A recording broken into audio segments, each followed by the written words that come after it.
नमस्कार दोस्तों, मैं एडवोकेट आडी आपका चैनल पर स्वागत करती हूँ। आई होप आप सब लोग बहुत अच्छे होंगे। दोस्तों, कोर्ट ने एक डिसीजन दिया, मेरे पास आज एक अपडेट आया है। 2011 में एक कत्ल होता है, एक संगीन अपराध होता है और संगीन अपराध के चलते 2 लोगों को उम्र कैद की सजा होती है और उसके बाद कोर्ट उनको बेल दे देता है। और बेल देने के बाद जिन 2 लोगों ने जिंदगी साथ जीने के लिए कस्में खाई थी, वादे किए थे, एक साथ रहने का फैसला किया था, वही 2 लोग अलग अलग जिंदगी जीते हैं। बहुत अजीब सा केस है ये, बहुत अजीब सा डिसीजन भी है कोर्ट का। लेकिन क्या है ये सब, हम जानेंगे आज की वारदात में। तो आज की मैं वारदात शुरू करूं उससे पहले यही कहना चाहूंगी कि अगर आप अपने इस परिवार में पहली बार वीडियो वॉच कर रहे हैं तो चैनल को सब्सक्राइब करना मत भूलें और इसके अलावा बेल आइकन जरूर प्रेस करें फर्दर नोटिफिकेशन के लिए। और इसके साथ ही अगर आपकी वारदात के बारे में या चैनल के बारे में कोई भी राय है तो कमेंट बॉक्स में जाके कमेंट करके ज़रूर बताएं। एक चीज़ और मैं कहूँगी कि चूँकि वॉइस का प्रॉब्लम हो रहा है, हो सकता है सराउंडिंग कंस्ट्रक्शन चल रहा है तो उस कंस्ट्रक्शन के आवाज़ को बचाने के लिए मैं कहीं ना कहीं नॉइस जो डिडक्शन होता है वो उसको ऑन करती हूँ। तो मेरी भी नॉइस जो है वो बहुत स्लो चली जाती है। मैं उस पर काम कर रही हूँ और मेरी मजबूरी इतनी है कि सराउंडिंग जो कंस्ट्रक्शन वर्क है वो उसकी आवाज़ को ख़त्म करने के लिए, क्योंकि अगर वो आवाज़ कंटिन्यू रहेगी तो आप लोगों को डिस्टर्बेंस होगी। तो इस करके मैं थोड़ा सा कहीं ना कहीं कुछ ना कुछ नया ट्राई करती रहती हूँ और आप लोगों तक कोशिश मेरी यही होती है कि मैं वीडियो जो है वो बिल्कुल ही क्लियर वॉइस में आप तक भेजूं। लेकिन फिर भी प्रॉब्लम आती है तो उसके लिए मैं क्षमा प्रार्थी हूँ, बट मैं कोशिश कर रही हूँ। और हो सकता है अब ये कंस्ट्रक्शन वर्क जो है ये बड़ा लंबा चलेगा, पर उसके बावजूद मैं कोशिश कर रही हूँ कि मैं एक ऐसे टाइम पर वीडियो बनाऊँ जिस टाइम पर ये जो कंस्ट्रक्शन नॉइस है ये ना हो। तो I am working on it और आप लोगों को जो डिस्टर्बेंस हो रही है उसके लिए मैं क्षमा प्रार्थी हूँ। तो चलिए वारदात शुरू करते हैं और सवाल जवाब का सिलसिला वीडियो के लास्ट में होगा, तो जुड़े रहिए वीडियो के लास्ट तक। और इसके साथ ही दोस्तों, मेरा मकसद जो है वो बताना ही नहीं बचाना भी है। और हकीकत बात बताऊँ, क्राइम हो चुका है, आप क्राइम को बदल नहीं सकते, लेकिन उस क्राइम से हम क्या क्या सीख सकते हैं, मेरा मकसद सिर्फ इतना है। क्योंकि दोस्तों फैक्ट यही है कि मेरे आपके और क्राइम के बीच में फासला सिर्फ उतना है कि हम कितने सतर्क हैं, हम कितने सावधान हैं। सावधान रहिए, सतर्क रहिए और देखते रहिए वारदात। तो आज की जो वारदात है ये वारदात है 10 जून 2011 की।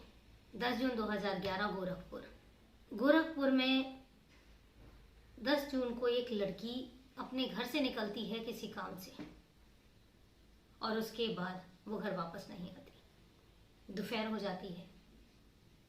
जो उसके घर वाले हैं, घर वाले फ़ोन लगाते हैं लेकिन उसका फ़ोन जो है वो बंद जाता है। उसके बाद वो सोचते हैं कि हो सकता है किसी काम में फंस गई हो, तो इसलिए वो ज़्यादा बॉदर नहीं करते। लेकिन इसके साथ ही 1-2 घंटे बाद फिर वो फ़ोन लगाते हैं, फिर वही कि फ़ोन बंद। अब घर वालों को जो है वो चिंता होने लग जाती है। वो अपने लेवल पर ढूंढना शुरू ढूंढते हैं लेकिन उनकी लड़की का जो है वो कुछ पता नहीं चलता। और थक हार कर फिर वो लोकल पुलिस स्टेशन में जाके पुलिस कंप्लेन करते हैं, गुमशुदगी की रिपोर्ट दर्ज करते हैं।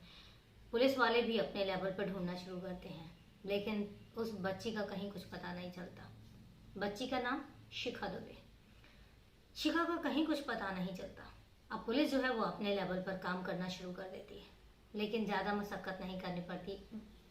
Very early morning next day, मतलब 11 जून 2011 को एक एरिया है सिंघाड़िया का जंगल, वहाँ पर एक लाश मिलती है, एक लड़की की लाश मिलती है। पुलिस वाले मौका वारदात पर पहुंचते हैं और मौका वारदात पर ही शिखा दुबे के फादर राम प्रकाश दुबे को मौका वारदात पर बुला लिया जाता है। वो जैसे ही मौका वारदात पर आते हैं तो देखते ही चीख निकल जाती है कि कहते हैं कि मेरी ही बेटी है। क्योंकि लाश जिस तरीके से मिली थी उस तरीके से चेहरे से पहचान पाना बहुत मुश्किल था। लाश पूरी सलामत थी, कपड़े पूरे सलामत थे, लेकिन जो चेहरा था, चेहरा इस तरीके से बिगाड़ा गया था कि चेहरे से पहचान पाना ही मुश्किल था। सिर्फ आप कदकाठी से पहचान सकते हो, आप कपड़ों से पहचान सकते हो। पुलिस वाले भी कहते हैं कि आपको कैसे पता है आपकी बेटी है, तो कहते हैं कि लास्ट टाइम जब वो घर से निकली थी तो इन्हीं कपड़ों में निकली थी। और उसके अलावा उसके गले पर और उसके हाथ में जो अंगूठियाँ, जो कड़ा और जो गले में एक धागा वो पहनती थी हमेशा, काला धागा, वो काला धागा भी उसके गले में पहना हुआ था उसने। तो वो कहते हैं ये सारी चीज़ें जो है वो हमारी बेटी की। अब यहाँ पर पहले गुमशुदगी की रिपोर्ट दर्ज होती है, अभी वो तब्दील हो जाती है मर्डर की इन्वेस्टिगेशन में। अब पुलिस जुट जाती है कि आखिर ये मर्डर किया किसने। पुलिस जो है वो फादर से डिटेल में पूछती है, तो फादर जो है नामदर्ज रिपोर्ट दर्ज करवाते हैं एक इंसान के खिलाफ, और वो इंसान कोई और नहीं होता, उनका पड़ोसी होता है दीपू यादव। और वो कहते हैं कि दीपू यादव कई बार हमारी बेटी को परेशान कर चुका है, वो कई बार उसको स्टॉक भी करता है, मतलब उसका पीछा भी करता है और उसको तंग भी करता है। तो इस करके कहते हैं हमारी लड़ाइयाँ भी कई बार हुई हैं, और हमें शक है कि हमारी बेटी का मर्डर जो है वो दीपू यादव ने किया है। अब पुलिस जो है वो दीपू यादव के घर पे जाती है। जब दीपू यादव के घर पे जाती है तो दीपू यादव भी घर से गायब होता है, वो भी घर पर नहीं होता। अब पुलिस के लिए बड़ी हैरानी वाली बात थी, शक कहीं ना कहीं दीपू यादव पर ही जाता है। पुलिस जो है वो दीपू यादव का फ़ोन नंबर लेती है। फ़ोन नंबर जो लोकेशन सर्च की जाती है तो पता लगता है कि लोकेशन तो यहीं पर स्विच ऑफ हुआ था। उसके बाद शिखा दुबे का फ़ोन लोकेशन वो किया जाता है, चेक किया जाता है, तो शिखा दुबे का भी जो लोकेशन था वो भी गोरखपुर का ही था। उसके बाद फ़ोन बंद हो जाता है। अब ना तो नई लोकेशन है, ना ही कोई अता पता है। लेकिन अब पुलिस क्या करती है, पुलिस जो है वो दीपू यादव के जितने भी जानकार या जितने भी दोस्त हैं उन सबसे पूछताछ करती है। लगभग 50 शख्स ऐसे हैं, 50 लोगों से पूछताछ की जाती है, लेकिन किसी को कुछ भी पता नहीं होता।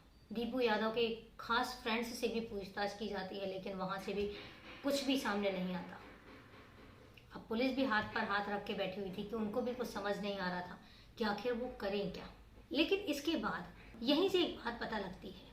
पूछते पूछते एक शख्स है जो दीपू यादव का दोस्त तो है लेकिन इतना खास नहीं है, वो एक बात बताता है।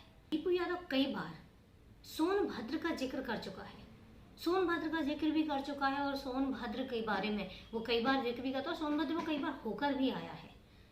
तो जब पुलिस ये बात सुनती है तो उनके दिमाग में एक घंटी बजती है कि क्यों ना सोनभद्र को टटोला जाए। अब पुलिस जो है वो एक टीम तैयार करती है और सोनभद्र के लिए रवाना कर देती है।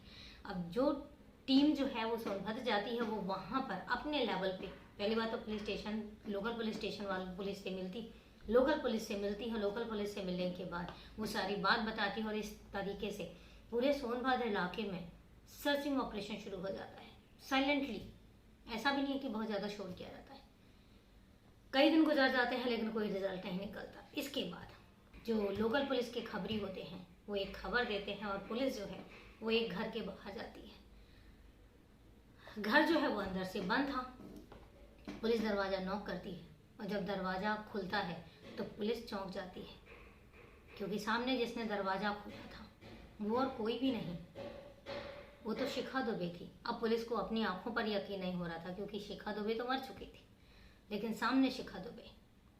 पुलिस इससे पहले कुछ और पूछ पाती तो पीछे से एक शख्स आता है, और वो शख्स कोई और नहीं, जिसके खिलाफ रिपोर्ट दर्ज करवाई गई थी वही दीपू यादव था। पुलिस इतनी असमंजस में केस को समझ पाती, इससे पहले उन दोनों को जो है हिरासत में ले लिया जाता है और वापस गोरखपुर ले आते हैं। गोरखपुर ले आने के बाद शिखा दुबे के पिता को बुलाया जाता है। शिखा दुबे के पिता आते हैं, और वो जब अपनी बेटी को सामने देखते हैं तो वो फूट फूट कर रोने लग जाते हैं। पहले तो वो बहुत रोते हैं, रोने के बाद वो अपनी बेटी को एक बार टच करके देखते हैं कि इनकी बेटी है, क्योंकि अपनी बेटी का अंतिम संस्कार तो वो कर चुके थे। लेकिन उसके बाद वो अपनी भावनाओं पर काबू पाते हैं और फिर कहते हैं कि मेरी बेटी मर चुकी है, मैं उसका अंतिम संस्कार कर चुका हूँ, ये जो सामने खड़ी है ये मेरी बेटी नहीं है। अब इसके बाद पुलिस जो है वो उनसे पूछताछ करती है, दोनों को सामने बिठाया जाता है, दोनों से पूछताछ की जाती है। इसके बाद एक कहानी है वो निकल के आती है। क्योंकि शिखा दुबे जो है वो इंजीनियरिंग कॉलेज की छात्रा होती है, साथ में वहीं पर ही दीपू भी पढ़ाई कर रहा होता है, दोनों में अफेयर हो जाता है। अब दोनों को ये चीज़ पता थी कि अगर वो अपने अपने घर पर ये बात बताएंगे, क्योंकि घर वालों को भी ये चीज़ पता थी, तो दोनों को ये चीज़ थी कि अगर वो अपने घर पे बताएंगे तो घर वाले एग्री नहीं करेंगे, मानेंगे नहीं, इसलिए उन्हें साथ में भी रहना था। लेकिन वो ये भी नहीं चाहते थे कि कोई उनको ढूंढे भी, और इसी के चलते उनके दिमाग में एक बहुत ही भयानक प्लान आया। जो दीपू यादव है, दीपू यादव ने अपनी एक दोस्त सुग्रीव उससे डिस्कस किया और उससे बताया कि ऐसे ऐसे करके मैं अपनी जो गर्लफ्रेंड है उसके साथ अपनी ज़िंदगी जीना चाहता हूँ, शादी करना चाहता हूँ, लेकिन मेरे जो घर वाले हैं, ना तो मेरे घर वाले एग्री होंगे, ना ही शिखा दुबे के घर वाले एग्री होंगे। तो उस कंडीशन में सुग्रीव जो है वो उनको एक सजेशन देता है, कहता पहली बात तो तुम दोनों शादी करो, और शादी करने के बाद फिर मैं तुम्हें दूसरा प्लान बताऊंगा। अब शिखा दुबे और दीपू दोनों मंदिर में जाके शादी कर लेते हैं और किसी को भी नहीं बताते हैं और अपने अपने घर पे रहने लग जाते हैं। इसके बाद वो फिर सुग्रीव से मिलता है और सुग्रीव फिर नेक्स्ट प्लान बताता है। वो कहता है कि बिल्कुल शिखा दुबे जैसी लड़की मेरे सर्कल में है, सोनभद्र से थोड़ा दूर है, मैं ट्रक से, वो ट्रक ड्राइवर होता है जो सुग्रीव है।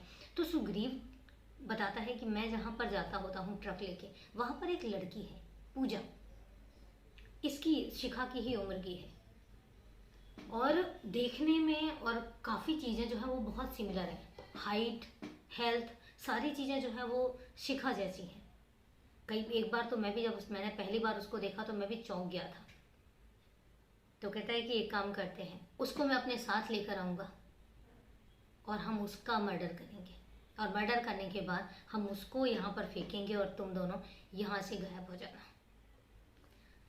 प्लानिंग होती है, प्लॉटिंग होती है, और प्लानिंग के तहत 9 जून को सुग्रीव पूजा को फ़ोन करता है। चूँकि पूजा की मैं आपको यहाँ पे हिस्ट्री बताऊँ कि पूजा की शादी हो चुकी थी और पूजा के हस्बैंड की डेथ हो गई थी और पूजा की एक बेटी थी 3 साल की।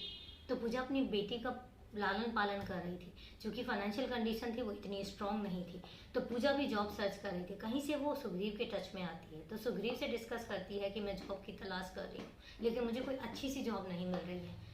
इसी का फ़ायदा जो है वो सुग्रीव ने उठाया। सुग्रीव पूजा को फ़ोन करता है, कहता है यहाँ सोनभद्र में तुम्हारे लिए एक नौकरी है जिसमें 25,000 तुम्हें सैलरी मिलेगी, लेकिन पहले महीने तुम्हें एडवांस दिया जाएगा, पहले महीने की सैलरी तुम्हें एडवांस दी जाएगी।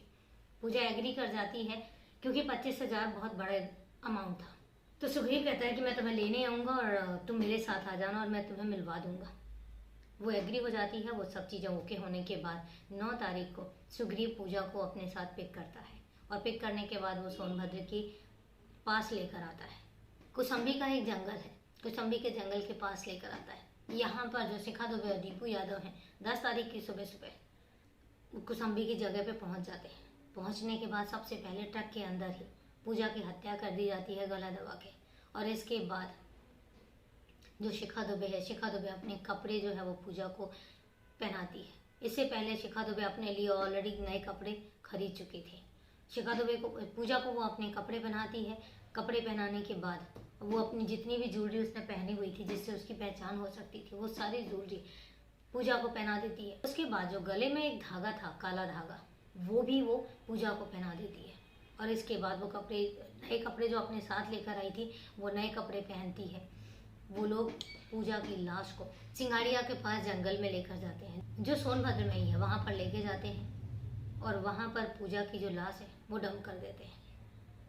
और डंप करने के बाद सुग्रीव के ट्रक में एक रॉड पड़ा हुआ था, जो कि सुग्रीव का जो साथी है, जो सुग्रीव के साथ ट्रक में होता है, बलराम, वो भी इनके साथ होता है। रॉड निकाला जाता है और रॉड से और धारदार हथियार से पूजा का चेहरा बिगाड़ा जाता है। बहुत बुरी तरीके से बिगाड़ा जाता है और ऐसे बिगाड़ा जाता है कि पूजा की पहचान नहीं होनी चाहिए कि ये पूजा है, शिखा दुबे नहीं है। क्योंकि कोशिश यही थी कि जब भी आइडेंटिटी सामने आए तो यही आए कि शिखा दुबे की डेड बॉडी है। और इसके बाद जो दीपू यादव है और शिखा दुबे हैं, दोनों जाके सोनभद्र में एक किराए पर कमरा लेके रहने लग जाते हैं।